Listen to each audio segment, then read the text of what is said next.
Seeking to be average may not win sporting events or get you a raise at your job, but when it comes to your financial goals, it can be a pretty good place to be. Hello again, I'm Scott Inman with this week's Fastest 4 Minutes in Finance.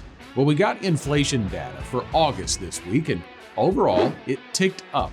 But I was struck by one of the headlines of one of the articles that described inflation as running hot again. Is it really? The Consumer Price Index rose 0.6% from July to August and 3.7% year over year.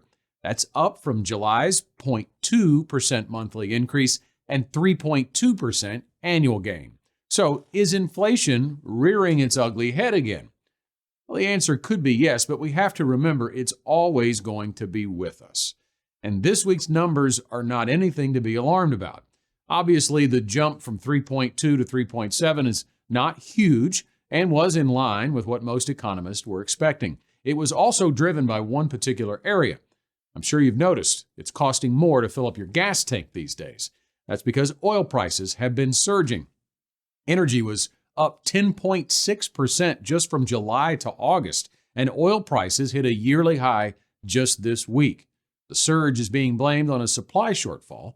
That's according to OPEC. The International Energy Agency announced recently that world oil demand is scaling record highs. OPEC estimates a supply shortfall of 3 million barrels per day in the final quarter of this year. If you take a look at the core inflation data, which strips out the food and gas prices, August prices were up 4.3% year over year. That's down from 4.7% in July, so that's a better looking trend.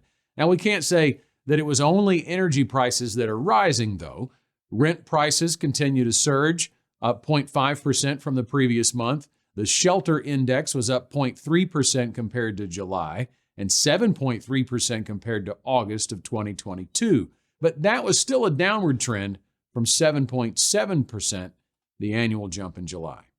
Overall, inflation is trending down, but energy prices are offsetting some of that progress.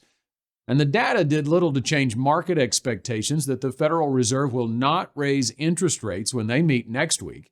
Markets are pricing in a 95% chance that the Fed leaves the rate unchanged.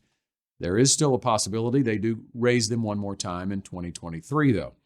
This continues to support our belief that interest rates will be, quote unquote, higher for longer. But it's important to realize higher is relative, and it is certainly not hot. While the Fed declares their preferred inflation rate is 2%, the long-term inflation rate in the United States, measured from 1960 through 2022, is 3.8%. August was coming in at 3.7. We are average, but not exceptional. The Fed funds rate, which is the interest rate that the Federal Reserve has been hiking for the past year and a half, now sits in a range of 5.25% to 5.5%. Historically, that rate has averaged 5.42% from 1971 through 2023. We are average, but not exceptional. Of course, as investors, we want to know how the market will react to inflation and interest rates moving forward. Well, I would take the average. The average annual return of the S&P 500 index is 10.7% from 1957 through 2022.